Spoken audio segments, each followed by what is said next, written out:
देखिए जो कंफ्यूजन जिस टॉपिक में था वो था सर्कुलर इल्यूजन जो टॉपिक है आपका, जिसमें कि जो एक तरीके से आप बोल सकते हैं एप्लीकेशन है टोटल इंटरनल रिफ्लेक्शन का। ठीक है, कैसे अगर कोई ऑब्जेक्ट किसी डेप्थ में है, जैसे कि मान लीजिए ये कोई कंटेनर है, इसके अंदर कहीं यहाँ पे ऑब्जेक्ट है, तो कितनी लाइट, ये अगर सोर्स है लाइट सोर्स, तो कितनी लाइट इस सर्कल से बाहर निकलती है। इसी से रिलेटेड टॉपिक है जिसपे कि क्वेश्चन पूछा गया है, तो आपको इससे रिलेटेड चीज़ हम बता रहे हैं आज का वीडियो ध्यान से देखिएगा, बहुत इंपॉर्टेंट टॉपिक है। ठीक है, तो चलिए फिर स्टार्ट करते हैं। एप्लीकेशन रहेगा ये आपका टोटल इंटरनल रिफ्लेक्शन का। ठीक है,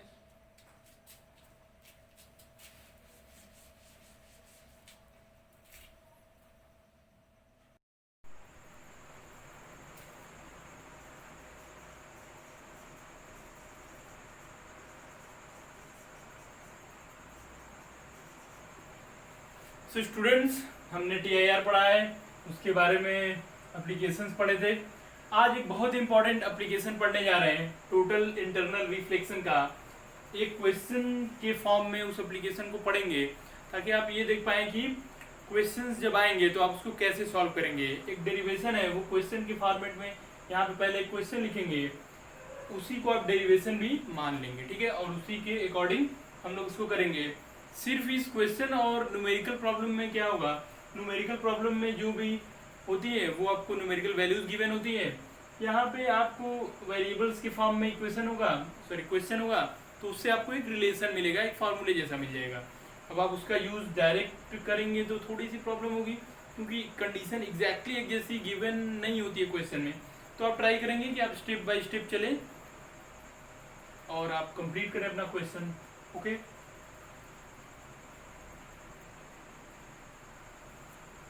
तो देखिए क्वेश्चन क्या है। क्वेश्चन है small bulb is placed at bottom of tank. Question is a small bulb,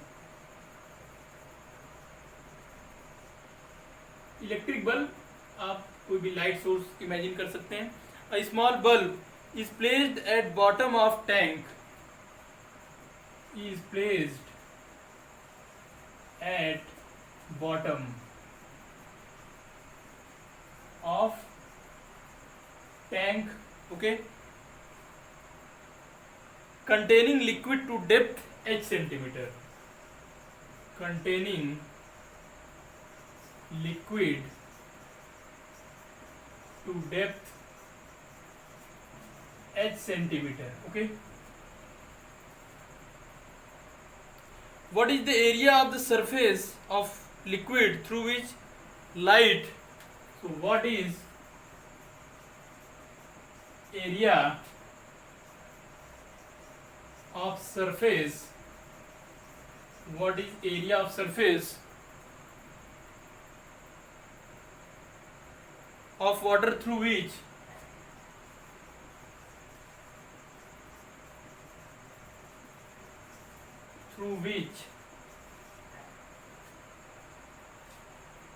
light from bulb can emerge out,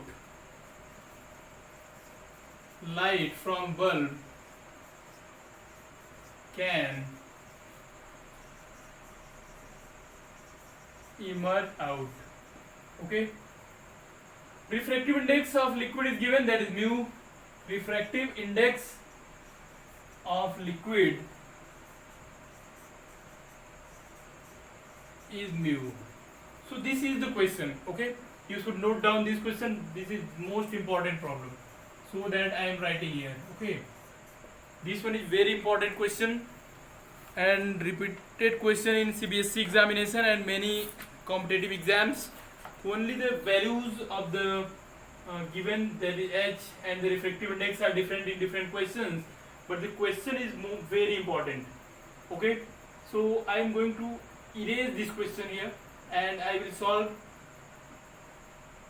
after erasing it, okay. So I hope you can note, pause your video and note it down.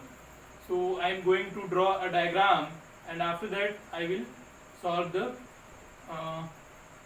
this question for the area. You can see the most important point is, what is the area of the surface of water through which light from bulb can emerge out. What is meaning of this statement? So let's see.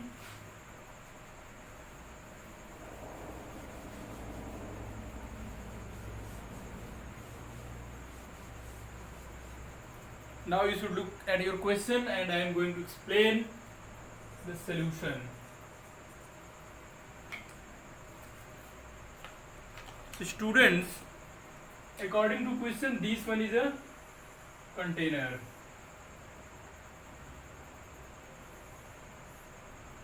It contains some liquid of refractive index mu. The depth of this container is h. This depth is h, right?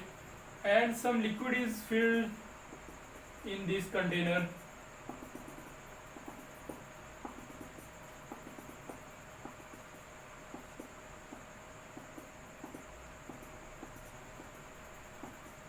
Okay. Now a bulb is placed here. Suppose this one is a source of light.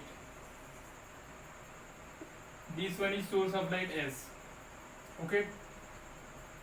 Now light ray travel in straight line like this. One of the light ray travel straight line like this.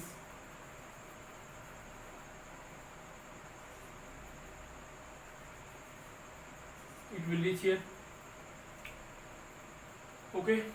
Now other light ray also travel from this liquid to air. So suppose this light ray travel from this point like this, and if normal is here, this one is n and dash is normal, so it must bend away from the normal, because this medium, suppose this one is if air, so it is mu is equal to 1, and this one is mu2 is equal to mu. Okay. Students, I am taking here mu1 is equal to 1 because in most of cases the question is given that this one is a liquid of refractive index mu and the outer atmosphere is air, because in practical aspect this condition is satisfied generally कि आप किसी container में कोई liquid water, कोई oil या कुछ organic compound लिया हो, बट सेकेंड जहाँ लिक्विड बाहर आती है, सॉरी लिक्विड से जो लाइट बाहर आती है वो तो जनरली एयर में ही है, या फिर जनरली मैक्सिमम केसेस में ये वाटर होगा और यहाँ पे एयर होगा. तो यहाँ पे म्यू1 की वैल्यू 1 ले रहे हैं हम, और म्यू2 को म्यू सपोज कर रहे हैं. यहाँ पे कोई अगर ऑर्गेनिक कंपाउंड भी होगा तो आप उसके लिए म्यू की वैल्यूज डिफरेंट करके सॉल्व कर सकते हैं. बट यहाँ पे देखिए क्या हुआ, यहाँ पे जब लाइट रे आई तो इस पॉइंट पे यहाँ पे रिफ्रैक्शन हुआ और ये एंगल आर ये अवे चली गई. अब क्या होगा कि कोई और लाइट रे जो कि इधर आएगी वो क्रिटिकल एंगल पे आएगी. सपोज ये क्रिटिकल एंगल पे आती है अगर ये लाइट, तो क्या होता है, ये ऐसे नहीं जाके ये 90 पे चली जाती है ऐसे, ठीक है, और ये एंगल हो जाता है 90 डिग्री आर. अब देखिए जितनी भी लाइट रे इस वाले एंगल से इधर आएगी, क्योंकि यहाँ पे जैसे एंगल आप यहाँ से बेंड करेंगे ये एंगल भी इंक्रीज होगा. ठीक है, आप यहाँ पे अगर नॉर्मल ड्रॉ करेंगे, अब देखिए इसके बाद ये एंगल जरूर नॉर्मल से ग्रेटर हो जाएगा, तो ये एंगल ग्रेटर देन सी हो जाएगा. तो जैसे ही ग्रेटर देन सी होगा लाइट रिटर्न बैक हो जाएगी, मतलब टोटल इंटरनल रिफ्लेक्शन की कंडीशंस सेटिस्फाई हो जाएंगी. कौन कौन सी कंडीशंस? 2 कंडीशंस है. First, light ray travel from denser to rare medium, तो ये कंडीशन यहाँ पे सेटिस्फाई हो ही रही है. और दूसरी ये कि लाइट जो है, जो एंगल ऑफ इंसिडेंस है वो क्रिटिकल एंगल से ग्रेटर हो जाएगा. तो ये दोनों ही कंडीशन यहाँ पे सेटिस्फाई हो जाएंगी और ये लाइट रे इसी मीडियम में रिटर्न होके वापस चली जाएगी. तो इसका मतलब ये हुआ कि इसके बाद की सारी लाइट रे इसी मीडियम में रहेंगी, कोई भी बाहर नहीं जाएगी. तो मैक्सिमम यहाँ से यहाँ तक की लाइट इधर जा सकती है, यही आपको यहाँ से मिलता है. ऐसे इस डायरेक्शन में भी होगा, इसकी इधर से भी लाइट रह जाएगी. अब अगर आप इमेजिन करें तो अगर ये सोर्स है तो लाइट यहाँ से हर डायरेक्शन में ऐसे चलती है, ठीक है. तो जब वो सभी डायरेक्शन में चलेगी तो वो क्या फॉर्म करेगी, आप इमेजिन कर सकते हैं कि जो उसका फॉर्मेशन होगा, जो उसकी ज्योमेट्री बनेगी, वो ज्योमेट्री कैसी बनेगी. तो वो ज्योमेट्री बनेगी, आपको दिखाते हैं कैसी बनेगी.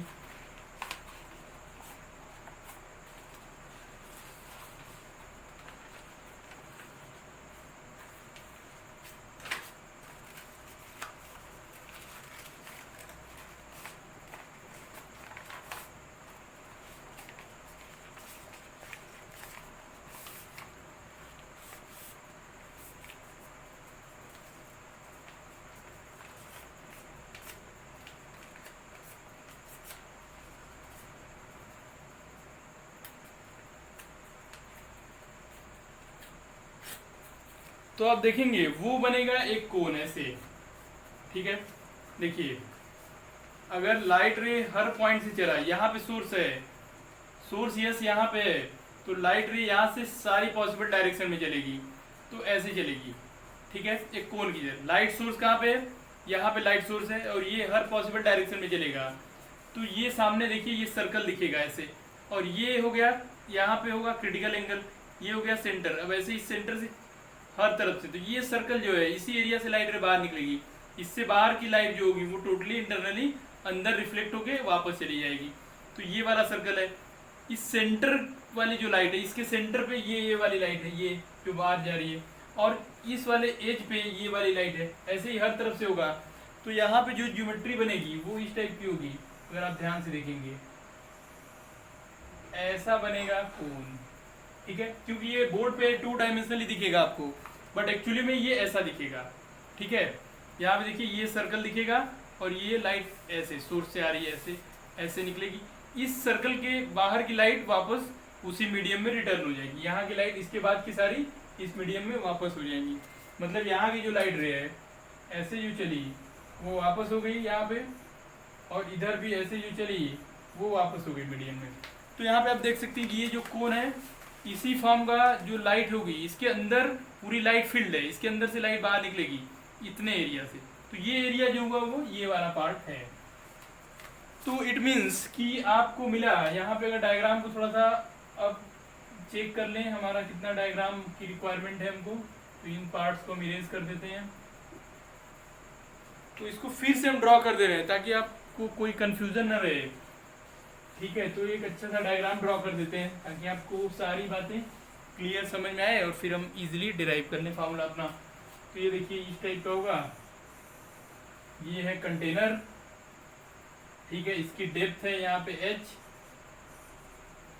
यहाँ पे ये सेंटर हो गया, यहाँ से सोर्स है ये, यहाँ से कोई लाइट ऐसे स्ट्रेट चली गई, ठीक है। मान लीजिए कि ये है सरफेस, यहाँ पे एंगल ऑफ, ये हो गया क्रिटिकल एंगल,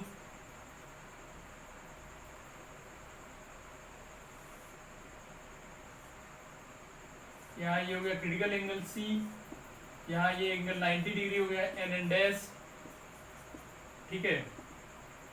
अब ये एंगल C हुआ तो ये भी C होगा क्रिटिकल के इक्वल। ये हमारा होगा रेडियस, ऐसी लाइट इधर से भी चलेगी, ठीक है। यहाँ पे ये ऐसे चलेगा, तो ये आपका बन गया कोन। देखिए इसका रेडियस तो सपोज ये है O, ये P, ये हो गया Q। तो रेडियस कितना हुआ, सो रेडियस ऑफ द सर्कल जहां से कि ये लाइट रे बाहर निकलेगी वो है P। So radius of circle is equal to PQ है, और इसकी वैल्यू सपोज कर लेते स्मॉल r के इक्वल है, ठीक है। तो एरिया जिस एरिया से वो बाहर आएगा वो कितना होगा, एरिया होगा पाई r स्क्वायर। अब आपको लग रहा है यही आंसर है, हो गया आंसर। बट क्या हमको r पता है, कैसे पता करेंगे r? हमको ये पता है कि इस कंटेनर का डेप्थ h है और इसके अंदर जो लिक्विड है उसका जो रिफ्लेक्टिव इंडेक्स है वो म्यू है। इसके अलावा हमको कुछ नहीं पता है। तो हमको पता चल गया कि एरिया पाई r स्क्वायर है। अब पाई के लिए तो हम कुछ कर नहीं सकते क्योंकि वो कांस्टेंट है, बट r के लिए हम कुछ कर सकते हैं। हम चाहे तो r की वैल्यू h और म्यू के फॉर्म में फाइंड आउट कर सकते हैं। तो देखते हैं कि r की वैल्यू h और म्यू के फॉर्म में क्या आ सकती है। तो उसके लिए ये ज्योमेट्री यूज करेंगे हम, ठीक है। तो इस ज्योमेट्री में आपको दिखाई दे रहा है कि ये एंगल जो है वो है C और एंगल ऑफ रिफ्रैक्शन जो है वो 90 डिग्री है। तो अगर आप स्नेल्स लॉ यूज करेंगे तो आपको क्या मिलेगा, आप वैसे right angle triangle OPQ use कर लीजिए। सो इन ट्रायंगल OPQ लिख सकते हैं आप, इन ट्रायंगल OPQ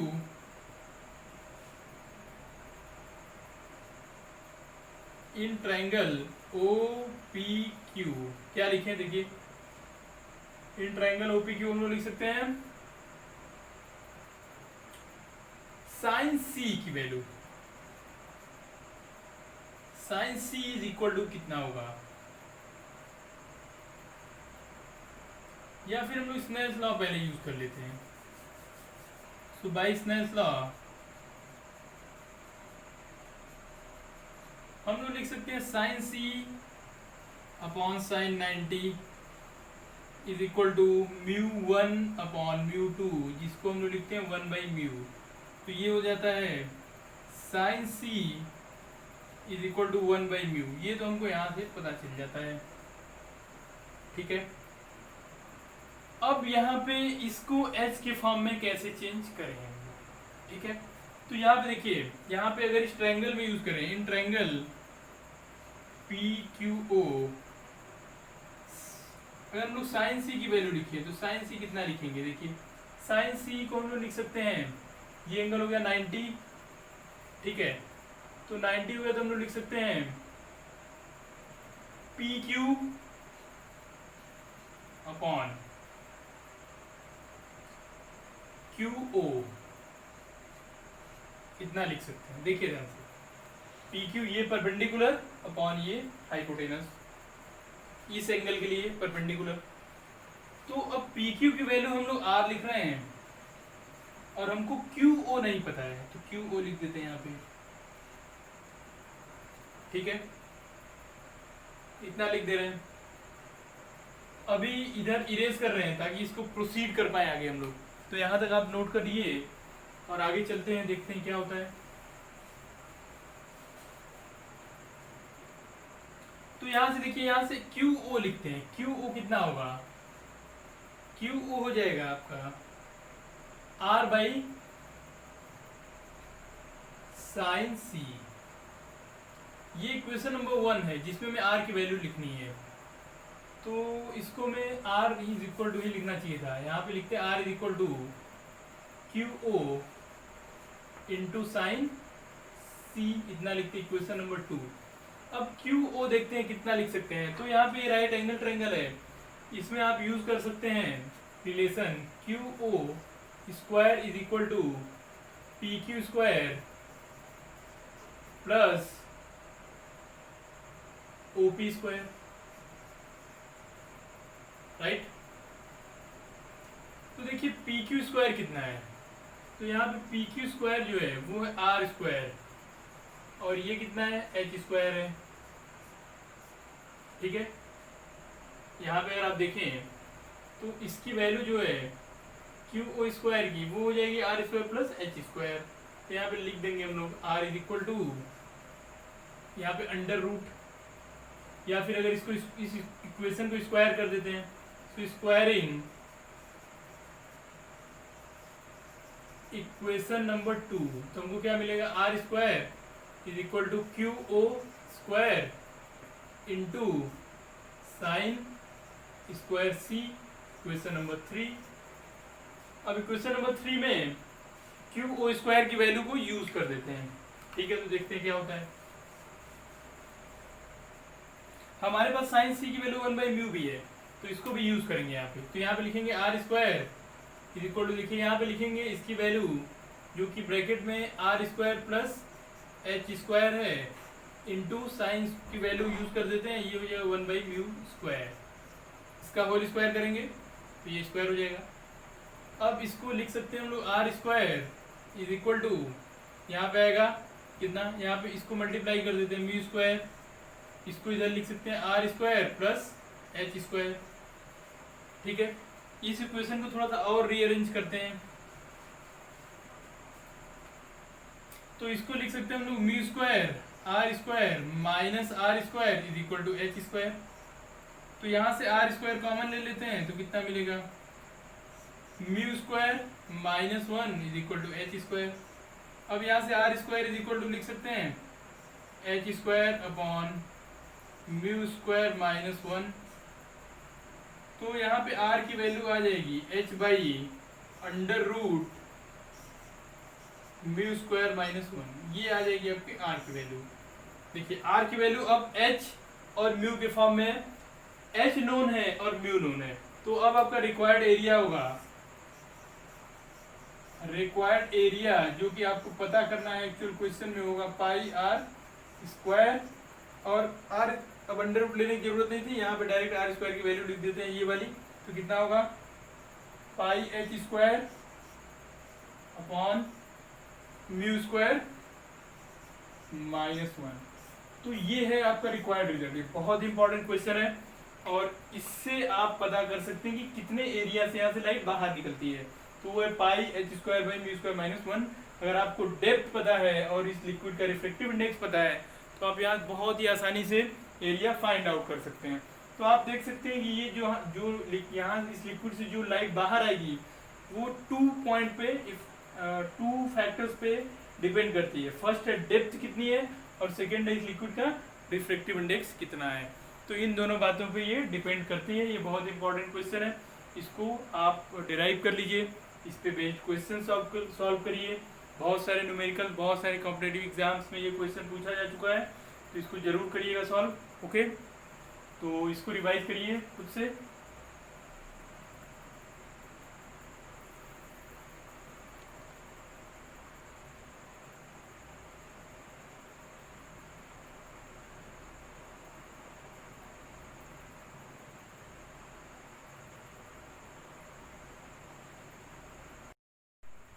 तो स्टूडेंट्स, अब हमारा जो नेक्स्ट टॉपिक है वो है refraction at spherical surfaces. Okay, तो जो हमारा टॉपिक है वो है रिफ्रैक्शन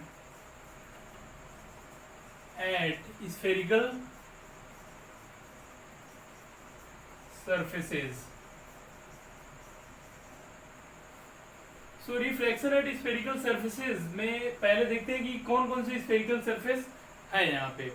तो यहाँ पे हमको दो टाइप की रिफ्रैक्टिंग सरफेसेस हैं स्फेरिकल। पहला है कॉन्वेक्स स्फेरिकल रिफ्रैक्टिंग सरफेस और सेकेंड है हमारा कॉनकेव स्फेरिकल रिफ्रैक्टिंग सरफेस। ये दो हैं, ठीक है। तो अब यहाँ पे देखते हैं कि कैसे कौन से सरफेस को कॉन्वेक्स और कॉनकेव बोलेंगे हम, ठीक है। तो यहाँ पे दो टाइप के डायग्राम ड्रॉ कर रहे हैं, आप बताइएगा कौन सा इसमें कॉनकेव है और कौन सा कॉन्वेक्स है। ये हो गया एक सरफेस हमारा, ठीक है, और सेकेंड इस टाइप का है, ये हो गया ए बी हो गया ये सपोज, और ये वाला इधर ड्रॉ कर देते हैं, ये इस टाइप का है,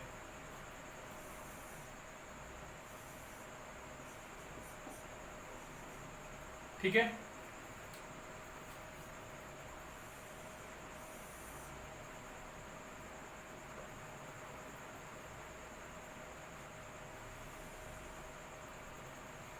ठीक है, यहाँ पे दो सरफेसेस। तो यहाँ रिफ्लेक्टिव इंडेक्स इसका है, ये अंदर फील्ड होता है, ये पूरा ग्लास है। अगर ये ग्लास का मटेरियल है या फिर किसी भी रिफ्लेक्टिव इंडेक्स का ये हो सकता है, ये अंदर फील्ड होता है ये पूरा मटेरियल, और बाहर इसके है एयर, ठीक है। क्योंकि ये सारे प्रैक्टिकल एग्जाम्पल्स हैं हम लोग जो करते हैं। तो ये एयर है, यहाँ भी एयर है, ठीक है। इसके अंदर ये फील्ड है, रिफ्लेक्टिव इंडेक्स कुछ μ2 इसका भी है, सपोज इसका μ2 है, ठीक है, या फिर इसको μ2 डैश बोल देते हैं, इसको μ2 बोलते हैं। बाहर का दोनों का 1 ही है क्योंकि एयर है। तो अब इनमें से कौन सा कन्वेक्स है कौन सा कॉनकेव है? अगर कंफ्यूजन इसलिए है क्योंकि इधर से आप देखेंगे तो देखिए ये कन्वेक्स जैसा दिख रहा है, इधर से देखेंगे तो कॉनकेव दिखेगा, ये भी इधर से कन्वेक्स है इधर से कॉनकेव है। फिर कैसे डिसाइड करेंगे, किधर से देखेंगे, ये कैसे डिसाइड करेंगे हम, ठीक है। तो ये बहुत इंपॉर्टेंट है क्योंकि अगर ये कंफ्यूजन रही आपको तो फिर आप नहीं कर पाएंगे, क्योंकि क्वेश्चन जब पूछा जाता है तो उसमें लिखा होता है कि आपको जो डेरिवेशन करना है वो कॉन्वेक्स के लिए करना है या कॉनकेव के लिए करना है। यहाँ पे कंडीशन गिवन होती है, उसके अकॉर्डिंग आपको करना पड़ता है। तो यहाँ पे दिया हुआ है कि स्फेरिकल सरफेस से करना है, और कौन सी स्फेरिकल सरफेस से करना है वो आपको डिसाइड करना होगा। तो देखिए कन्वेक्स या कनकेव हम लोग इस बात से डिसाइड करते हैं कि जो रेयरर मीडियम है उधर से देखने पे ये कैसा दिख रहा है, ओके। तो यहाँ पे देखिए ये एयर की तरफ से देखने पे ये दिख रहा है कनकेव, तो ये है कनकेव। यहाँ पे एयर की तरफ से देखने पे ये लग रहा है कन्वेक्स, तो इसको कहेंगे कन्वेक्स। तो यहाँ पे इसमें कोई भी कंफ्यूजन नहीं होनी चाहिए किसी को। यहाँ पे रिफ्रैक्शन एट स्फेरिकल सरफेसेस ये है टॉपिक। दो टाइप के कन्वेक्स स्फेरिकल सरफेसेस हैं, सॉरी स्फेरिकल सर्फेसेज दो टाइप के हैं यहाँ पे, फर्स्ट है कन्वेक्स, सेकेंड है कनकेव। इनमें से कन्वेक्स ये वाला है क्योंकि एयर की तरफ से देखने पे ये कन्वेक्स दिखता है, कनकेव ये वाला है क्योंकि एयर की तरफ से देखने पे ये कनकेव दिखता है। तो ये बहुत इंटरेस्टिंग है, ठीक है। ये बातें आपको समझ में आ गई होंगी कि कैसे किसको कनकेव या कन्वेक्स कहेंगे, राइट।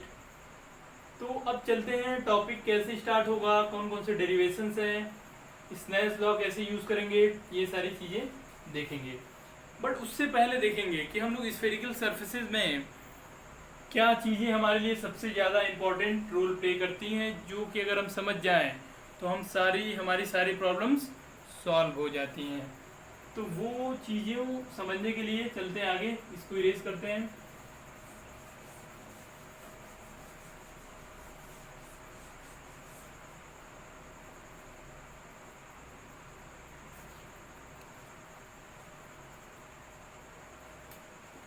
किसी एक सरफेस के लिए चीज़ों को पहले पढ़ लेते हैं, कौन कौन सी टर्मिनोलॉजी यहाँ पे यूज हो रही है, ठीक है। तो जो हमने रिफ्लेक्शन में पढ़ा था सेम वही टर्मिनोलॉजी यहाँ पे यूज होगी। फर्स्ट है pole, second radius of curvature, third है centre of curvature, fourth aperture and फिर प्रिंसिपल एक्सिस। तो यहाँ पे देखिए ये है थर्ड सेंटर ऑफ कर्वेचर,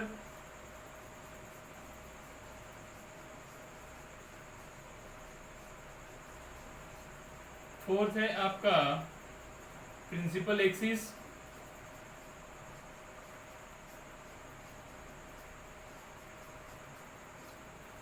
तो ये है 4 पॉइंट। इनके बारे में हम पहले जान लेते हैं कि ये क्या क्या चीजें हैं। तो देखिए ये जो सरफेस है, अगर यहाँ पे डायग्राम ऐसे ड्रॉ कर दे और ये कंप्लीटली फील्ड पार्ट है, तो आप तो समझ गए कि ये कौन सा रिफ्लेक्टिंग सरफेस है, ये है कनकेव। किसी भी एक के लिए हम लोग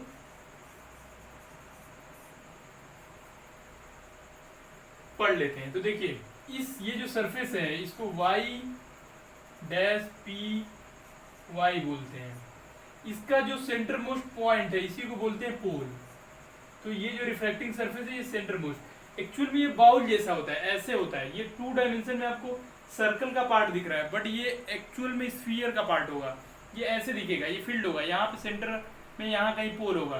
तो ये ऐसे है, ये यहाँ पे देखिए तो ये ऐसे है, ये ठीक है। ये आपकी तरफ ऐसे, एक बाउल को अपने सामने ऐसे रखो, ऐसे, ठीक है। तो यहाँ पे जो सेंटर होगा ये पोल है, ठीक है।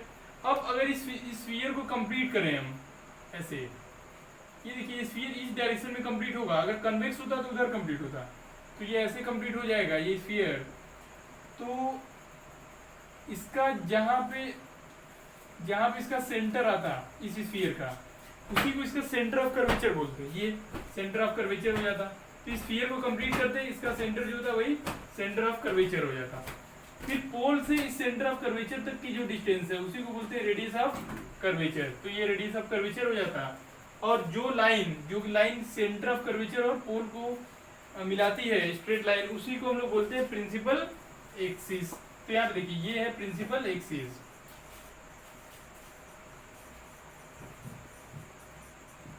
ठीक है। तो आई होप कि आपको समझ में आ रहा है यहाँ पे। तो यहाँ देखिए जो रिफ्लेक्शन एट स्फेरिकल सरफेसेज हैं उसको पढ़ना है हमको। तो यहाँ पे 2 टाइप की स्फेरिकल सरफेसेज आपके सिलेबस में, फर्स्ट है कन्वेक्स और दूसरा कनकेव। कैसे डिसाइड करेंगे कि कोई सरफेस कन्वेक्स है या कनकेव है? तो उसके लिए हमें क्या करना होगा, हमें रेयरर मीडियम की तरफ से देखना होगा। रेयरर मीडियम की तरफ से देखने पे अगर वो कन्वेक्स दिखेगा तो उसको कन्वेक्स बोलेंगे, अगर वो कनकेव दिखेगा तो कनकेव बोलेंगे। क्योंकि यहाँ पे कंफ्यूजन आपको कभी भी हो सकती है। डेंसर मीडियम की तरफ से देखने पे जो सरफेस कन्वेक्स होगा वो रेयरर की तरफ से देखने पे कनकेव हो जाएगा। इसलिए आपको यहाँ पे ध्यान देना है कि हमको ऑलवेज रेयरर मीडियम की तरफ से ही देखना है। और रेयरर मीडियम की तरफ से देखने पे ये देखिए कनकेव दिख रहा है, इसको कनकेव बोलेंगे हम। तो ये कनकेव सरफेस हो गया। अब इसके लिए इस स्फीयर को कंप्लीट करेंगे, ठीक है। इसका जो सेंटर होगा वो हो जाएगा सेंटर ऑफ कर्वेचर, इसका जो रेडियस होगा वो होगा रेडियस ऑफ कर्वेचर, इसका सेंटर मोस्ट पॉइंट होगा पोल, और जो लाइन सेंटर ऑफ कर्वेचर को पोल से मिलाती है वो हो जाती है प्रिंसिपल एक्सिस। तो अगर इतनी चीज़ें आप जान गए हैं, ये टर्मिनोलॉजी बहुत ही ज़्यादा रिलेटेड है मिरर से। मिरर के लिए हमने रिफ्लेक्शन भी पढ़ा था, तो वहाँ पे वो वीडियो देखा था आपने। तो ये सभी चीज़ें वहीं से रिलेटेड है, एग्जैक्टली सेम है, बस यहाँ पे डिफरेंस ये है कि इसमें रिफ्लेक्शन होगा और मिरर के केस में रिफ्लेक्शन होता था। तो बहुत ही इम्पोर्टेंट है। अब इसके आगे हम लोग चलेंगे तो हमें पहले साइन कन्वेंशन जानना होगा, और उसके बाद हम लोग रिफ्लेक्शन एट कर्व सरफेस के लिए फार्मूला डिराइव करेंगे।